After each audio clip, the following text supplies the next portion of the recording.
বাপের পরিচয় যারা অস্বীকার করে তাদের পতন অনিবার্য, তাদের পতন হবেই।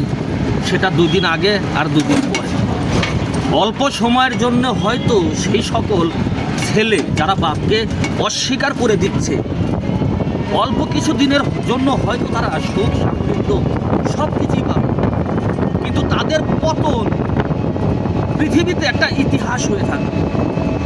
আমি এই কথাটা এই জন্য বললাম, বাংলাদেশের মানুষ এখন শেখ মুজিবুর রহমানের স্বাধীনতার ইতিহাসকে অস্বীকার করছে। শেখ মুজিবুর রহমান বাংলাদেশের স্বাধীনতার জন্য কি কি করেছেন সেটা তারা মানুষকে ভুলিয়ে দেওয়ার চেষ্টা করছেন।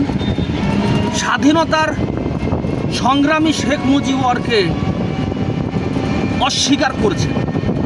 তো এই সকল মানুষের পতন অনিবার্য এবং এদের পতন পৃথিবীর ইতিহাসে একটি ইতিহাস হয়ে থাকে।